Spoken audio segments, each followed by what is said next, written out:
मसाले, जहां जाएं रिश्ते बनाएं।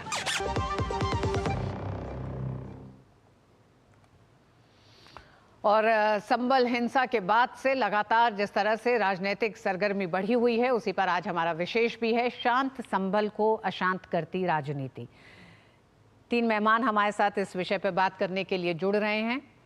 शरद त्रिवेदी, भारतीय जनता पार्टी के प्रवक्ता, हमारे साथ जुड़ रहे हैं। शरद जी, आपका स्वागत है। मोहम्मद आजम, समाजवादी पार्टी के प्रवक्ता हैं, और अवधेश कुमार हमारे साथ जुड़ रहे हैं, वरिष्ठ पत्रकार। आप तीनों का ही बहुत बहुत स्वागत है। सबसे पहले मोहम्मद जी, आप ही के पास आएंगे। धारा 163 संभल में इस समय जारी है और 10 दिसंबर तक किसी भी बाहर के की आवाजाही मना है। ऐसे में समाजवादी पार्टी क्यों चाहती है कि इसी समय जाके दौरा करे, इसी समय जाके मिले? एक शांत माहौल संभल में कायम करने की कोशिश की जा रही है, उसमें मुझे लगता है हर राजनीतिक पार्टी को अपना सहयोग करना चाहिए।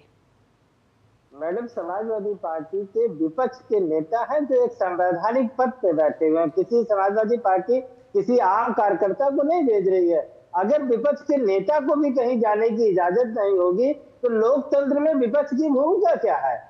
भाई, माता प्रसाद पांडे जी संवैधानिक पद पे हैं और उत्तर प्रदेश में लोकतंत्र जो है या नहीं है, इसका बहुत बड़ा सवाल है। अगर विपक्ष के नेता को भी आप जाने नहीं देना चाहते, आप कह सकते थे कि भाई आपका प्रतिनिधिमंडल में विपक्ष का नेता ही चला जाए, हमारे सांसद और विधायक नहीं जा सकते हैं, ना जाए। लेकिन विपक्ष के नेता को भी नहीं जाने देना चाहते हैं। वो जाके लोगों से सिर्फ परिस्थितियों की जानकारी लेना चाह रहे हैं। उनका और कोई मकसद नहीं है कि वो दंगा भड़काने तो नहीं जा रहे हैं। लेकिन क्योंकि भाजपा को ये मालूम है कि वो जाएंगे, लोग उनसे मिलेंगे, लोग अपनी बात करेंगे, तो जो प्रशासनिक मशीनरी है उस पर सवाल जो उठ रहे हैं वो और गंभीर होंगे। उस गंभीर सवालों से बचने के लिए हमारे माता प्रसाद पांडे जी, जो उत्तर प्रदेश में विपक्ष के नेता भी हैं, उन्हें जाने नहीं दे रहे हैं। अभी आपने देखिए अपनी रिपोर्ट में कहा 2018 में एक FIR हुई है मस्जिद कमेटी के खिलाफ, उस पर कार्रवाई 6 सालों में भाजपा की सरकार ने नहीं किया। और 19 तारीख को पिटीशन भी फाइल होती है, 19 तारीख को ऑर्डर भी होता है, 19 तारीख को कमिश्नर सर्वे भी कर लेते हैं, जबकि 20 को चुनाव है। प्रशासनिक मशीनरी खाली नहीं रहती है। उसके बावजूद इसका मतलब है कि जो वहां की प्रशासनिक मशीनरी थी वो भाजपा के एजेंडे पे काम कर रही थी, और तुरंत आनन फानन में सर्वे कमिश्नर भी हो जाता है, सर्वे भी हो जाता है, सब कुछ हो जाता है। लेकिन उसके बावजूद 24 क्योंकि उस दिन दंगा फसाद नहीं हुआ, इनका मकसद पूरा नहीं हुआ, मीडिया में इनकी हाईलाइट्स नहीं मिली, उन्होंने 24 को फिर रखा और 24 को इस तरह से किया ताकि दंगा हो जाए। ये प्रशासन चाहता था। मैडम मोहम्मद जी, सारा ठीकरा तो आपने प्रशासन, पुलिस सब पे फोड़ दिया है, लेकिन आप ये मानते हैं ना कि आप ही के सांसद पर FIR भी है। हालांकि हमारे साथ बीजेपी के प्रवक्ता जुड़े हुए हैं, मैं उनसे चाहूंगी कि वो इस पर अपनी बात रखें। शरद जी, सारा इल्जाम प्रशासन पर आ रहा है, सरकार पर आ रहा है कि इस तरह का माहौल बनाने के लिए ही सर्वेक्षण किया गया। देखिए, सर्वेक्षण एक निजी याचिका पे हुआ था, उसका भारतीय जनता पार्टी, केंद्र सरकार, राज्य सरकार से कोई दूर दूर तक लेना देना नहीं है। ये निजी याचिका पे सर्वे का ऑर्डर हुआ था और वो जो प्राइमा फेसाई उन्होंने एक्स पार्टी ऑर्डर किया था। एक्स पार्टी ऑर्डर बिल्कुल लीगल सिस्टम है। एक्स पार्टी ऑर्डर होता है, सर्वे के लिए भेजा जाता है, कोई फैसला नहीं लिया जा रहा था। सिर्फ ये कहा गया था कि वहां क्या स्थिति है उसके बारे में आप कोर्ट को रिपोर्ट दीजिए। एक लोकल कमिश्नर अपॉइंट हुआ था। राज्य सरकार की जिम्मेदारी थी कि कोर्ट के ऑर्डर को एग्जीक्यूट किया जाए। राज्य सरकार के कर्मचारी, पुलिस प्रशासन पूरा वहां लगा था सर्वे करने के लिए, और सर्वे कमेटी को लेके गए थे। और सर्वे कमेटी में जैसा ये लोग कह रहे हैं कि साहब वहां नारेबाजी हुई थी, वहां नारेबाजी इसलिए नहीं हो सकती थी क्योंकि वहां कोई हिंदू था ही नहीं। सिर्फ 5 वकील थे। एक केंद्र सरकार का वकील था, एक राज्य सरकार का वकील था, 2 जो वकील जो पिटिशनर थे और डिफेंडेंट के वकील थे, और एक मस्जिद कमेटी का आदमी था। 5, कोई छठा आदमी वहां था ही नहीं। तो ये नारेबाजी और ये सब कहानी जो है, ये मनगढ़ंत कहानी गढ़ी गई। उसके बाद आप देखें कि 19 तारीख को बिल्कुल शांति से पूरा सर्वे हुआ, कंप्लीट हुआ। हालांकि वहां नारा तकबीर लगाया गया था, ये बात भी लोकल कमिश्नर ने अपनी रिपोर्ट में कही है जी। और पहले दिन से और जिस दिन दूसरा सर्वे हुआ उसके बीच में 5 दिन का समय था। इनके पास पूरा समय था कि अगर ये उससे कोई नाराजगी थी ये बड़े कोर्ट में जा सकते। एक बहुत बड़े हमारे देश में समाज सेवी हुए अफजल गुरु, उनको जब फांसी की सजा हुई तो 8 बजे पिटीशन 5 बजे पिटीशन डिसमिस हुई, 11 बजे दूसरी फाइल करी, 2 बजे बिल्कुल मोहम्मद जी 19 तारीख को जब सर्वे हुआ तो उसके बाद मस्जिद कमेटी क्यों नहीं गई निचली अदालत में ही अपनी इस प्ली को लेकर, इस सर्वे को लेकर? आपने उस इलाके के जितने तमाम लोग थे उनको सड़कों पर उतार दिया। देखिए मैडम, मस्जिद कमेटी क्यों नहीं गई ये जवाब तो मस्जिद कमेटी का कोई प्रवक्ता होता तो वो यकीनन देता आपको।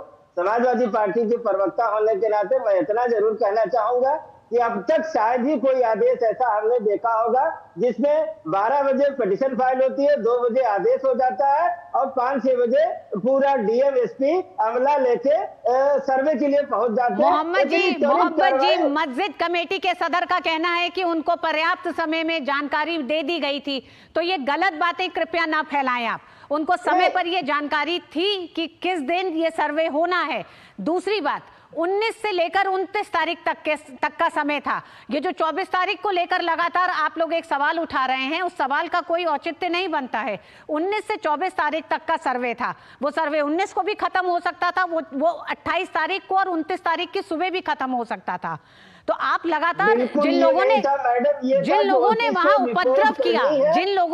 उपद्रव किया उनकी मदद, उनको सहायता राशि तो आप बांट रहे हैं, लेकिन आप ये नहीं मान रहे हैं कि उस इलाके में जो उपद्रवियों ने और पत्थरबाजों ने जिस तरह से पूरी सर्वे कमेटी को निशाना बनाने की कोशिश की वो एक अपराध था। उस अपराध के तहत तो सजा होगी, उसके लिए सजा भी होगी, उसके लिए आपको सजा भी की जाएगी और साथ ही साथ वसूली भी होगी। देखिए, कानून, यही तो सवाल है, कानून का राज कायम होना चाहिए। क्या कानून का राज चला? आप बताइए, प्रशासनिक मशीनरी वोट देने के लिए महिला पे बंदूक तान सकती है और मस्जिद के पास लोग ना पहुंच सके इसके लिए बैरिकेडिंग नहीं कर सकती। इसके लिए बैरिकेडिंग नहीं, माफ करिएगा मोहम्मद जी, कमिश्नर आंजनेय कुमार सिंह का ये साफ कहना है कि भीड़ का मकसद था मस्जिद के भीतर घुसने का। मस्जिद के भीतर भीड़ को नहीं घुसने दिया गया, तो ये एहतियाती कदम थे। और ये एलआईयू के फेल नहीं करता, जो लोकल इंटेलिजेंस उसका फेलियर नहीं है। इतने लोग कैसे आ गए? इतने लोग, इसका मतलब प्रशासन ने आने दिया जो भाजपा का एजेंडा था।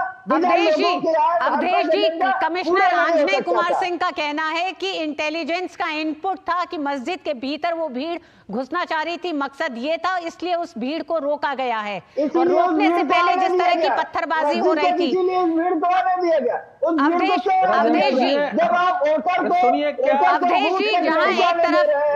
वोटर को बूथ तक नहीं जाने दे रहे हैं और भीड़ को मस्जिद तक आने दे रहे हैं। सुनिए, अरे भाई सुनिए, समाजवादी पार्टी उत्तर प्रदेश की सबसे बड़ी विपक्षी पार्टी है। समाजवादी पार्टी क्या ये चाहती थी कि पुलिस जो है हर घर में घुसे, पुलिस वहां अगर कोई पत्थर फोड़े जा रहे हैं उनको उठा के पकड़े, क्या पुलिस महिलाएं अगर उसमें शामिल है तो उनको पकड़े? अगर पुलिस ऐसा करती, प्रशासन, तब इस समय समाजवादी पार्टी का क्या रिएक्शन होता है? जिस प्रकार के पत्थर वीडियो में दिख रहे हैं, इतने बड़े बड़े पत्थर हैं, वो एक दिन में तो बने नहीं है, लाखों की संख्या में पत्थर, उसकी पूरी तैयारी हुई है। पेट्रोल, यही तो सवाल है, यही सवाल है कि लोकल इंटेलिजेंस क्या कर रहा था? यही तो सवाल है, लोकल पुलिस, लोकल इंटेलिजेंस क्या कर रहा था? वो चाहता था कि पत्थरबाजी हो, क्योंकि भाजपा का एजेंडा बिना पत्थरबाजी पूरा नहीं होता है। पत्थरबाजी हो, मोहम्मद जी, घरों की छतों पे पत्थर इकट्ठे किए गए, ये सुनियोजित हमला है, ये सुनियोजित हमला है। लोग अपने घरों पर ईंटों को तोड़ तोड़ के नहीं रखते अपनी छत पे, महिलाएं छतों से ईंटों को फेंकती नहीं है मोहम्मद जी। इतने पत्थर वहां इकट्ठे कैसे हो गए? कैसे आ गए? वही तो मैं कह रहा हूं, लोकल पुलिस, क्या उन्होंने प्रोसेशन के लिए समय मांगा था कि पुलिस बैरिकेड लगा के खड़ा करे कि कोई यहाँ आ नहीं सकता है? क्या ये काम पुलिस प्रशासन होती है? पुलिस और प्रशासन क्या करती है? यही तो जानकारी करती है और उसको बढ़ावा दे रहे हैं। क्या हो रहा है? जनता के लिए क्या चल रहा है, यही तो जानकारी देना है। डिबेट नहीं करता हूँ, आपने अपनी बात रखी है, मुझे रखने दीजिए, आप बाद में उत्तर दीजिएगा। आप सपा पे आरोप लगाएंगे मोहम्मद जी आपको टाइम मिलेगा, आप अपनी बात करिएगा, उत्तर आप अपनी बात करिएगा, अवधेश जी को अपनी बात कहने दीजिए। मैं ये पूछ रहा हूं कि माता प्रसाद जी को जब वहां हिंदू आंदोलन कर रहे थे तब वहां जाने की याद नहीं आई कि भाई जाके देखें कि वहां क्या होना है? समाजवादी पार्टी को तब याद नहीं आया कि भाई अगर वहां का इतने समय से विवाद है तो जाके समझे वहां। जब वहां ये समस्या हो गई है, जब लोगों के नाम सामने आ गए हैं पत्थर चलाने वालों के, जब कमिश्नर की रिपोर्ट आ चुकी है, ये उसके बाद उनको जाना वहां याद आया है। पहले कभी याद नहीं आया है उनको। तब याद नहीं आया जब फैजाबाद में, अयोध्या में इनकी पार्टी का एक व्यक्ति बलात्कार के आरोप में पकड़ा गया, तब समाजवादी पार्टी को नहीं लगा कि जाके जांच कर वहां देखें, कम से कम उससे जाकर के मोहम्मद जी ये दोहरे रवैये क्यों हैं? और यहाँ इनको याद आ जाता है। आप जनता को वोटर्स की तरह से देखते हैं, जनता की तरह से देखते हैं, ये दोहरे रवैये आपके क्यों हैं? क्यों दो चेहरे समाजवादी पार्टी के दिखाई देते हैं? बहराइच में कोई और चेहरा और संभल में कोई और चेहरा। बिल्कुल नहीं, संभल में और बहराइच में हम हमेशा जनता के साथ खड़े हैं। तब भी हमने बहराइच में कितने का सहायता राशि की घोषणा की थी अखिलेश यादव ने? हम लोग कह रहे थे कि मोहम्मद जी बहराइच में कितनी सहायता राशि की घोषणा की थी? बताइए ना, कितनी सहायता राशि की घोषणा की थी और कितनी त्वरित कार्रवाई की थी? कितने सांसद आपके विधायक पहुंच गए थे बहराइच में मिलने के लिए? जब भाजपा वाले छोड़ेंगे किसी को मिलने के लिए तब तो मिलेंगे।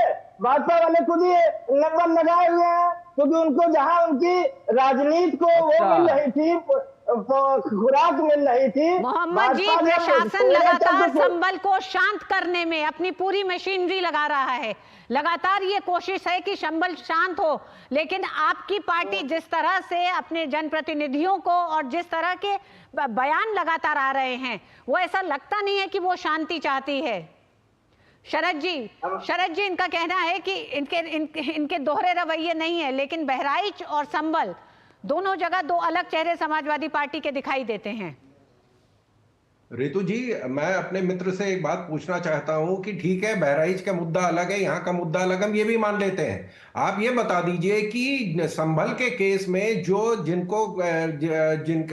वहां पे मरे हैं उनको ये देने को तैयार है, मुआवजा 5-5 लाख रुपए अनाउंस किया है, लेकिन वहां पे 20 पुलिस वाले जो हमारे पुलिसकर्मी जिन्होंने बेहतरीन काबिलियत और अपने हुनर का प्रदर्शन किया, अपनी ट्रेनिंग का प्रदर्शन किया, एक गोली नहीं चलाई।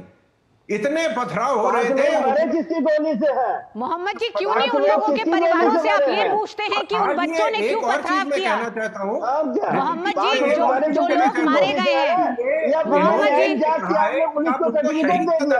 अभी तो न्यायिक जांच का आदेश हुआ है, बिना न्यायिक जांच के पुलिस को सर्टिफिकेट आपने दे दिया कि पुलिस ने गोली नहीं चलाई है, क्योंकि पुलिस भाजपा का काम कर रही है, भाजपा का एजेंट बन के काम कर रही है। सर्टिफिकेट दे दिया कि पुलिस ने गोली चला दी है, आपको सर्टिफिकेट देने की मोहम्मद जी आप ये कैसे कह सकते हैं कि पुलिस ने गोली चलाई है? है आपके पास दूसरी बात, दूसरा कोई पक्ष नहीं दे सकता है। गोली चला रही है, पुलिस प्रशासन ने वहां अपनी सीमा में अत्यधिक संयम का परिचय दिया है, बहुत संयम का परिचय दिया है। तभी तो जिस व्यक्ति को मंडला आयुक्त नहीं रहना चाहिए, गोली चला रहे थे, 7 साल से एक मंडल में गोली चला कोई व्यक्ति एक आईएएस 7 साल से एक मंडल में मोहम्मद जी 7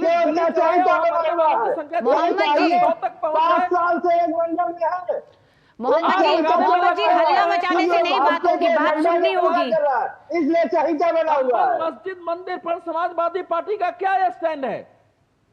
समाजवादी पार्टी का क्या स्टैंड होगा उसमें? समाजवादी पार्टी जो लोग सुप्रीम कोर्ट गए, सुप्रीम कोर्ट ने क्या कहा आपसे?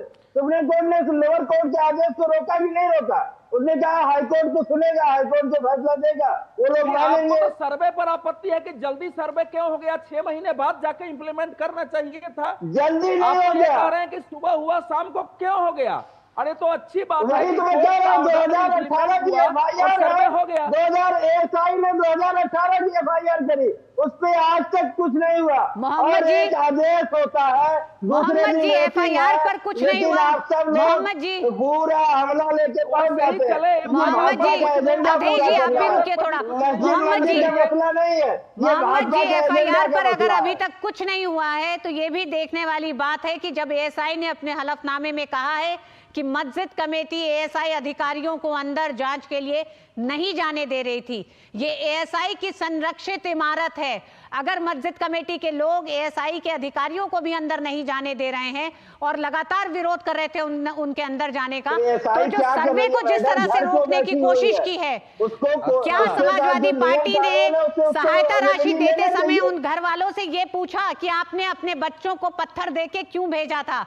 ये सवाल भी बनता है मोहम्मद जी उन्हीं घर वालों से पूछने का जिनको सहायता राशि दी जा रही है। मेरे पास वक्त कम है, लेकिन ये चर्चा जारी रहेगी क्योंकि संभल का मसला जल्दी शांत नहीं होता दिखाई दे रहा है। आप सभी मेहमानों का बहुत बहुत धन्यवाद। समाजवादी पार्टी आग में पेट्रोल मत डाले। आग में पेट्रोल आप बैठ के डाल रहे हो, आप न्यूट्रल होने की बजाय भाजपा का पक्ष ले रहे हो। आप तीनों ही मेहमानों का बहुत धन्यवाद। हमारे पास समय की कमी है, ये मसला जिंदा रहेगा, इस मसले पे आगे भी चर्चा जारी रहेगी। अभी के लिए बहुत बहुत धन्यवाद आप सभी मेहमानों का। वक्त एक छोटे से ब्रेक का है, ब्रेक के बाद होंगी कुछ और खबरें बताएंगे। कांग्रेस के EVM राग पर भाजपा ने क्या सलाह दी है, कांग्रेस के पुराना EVM राग के पीछे का क्या है दर्द।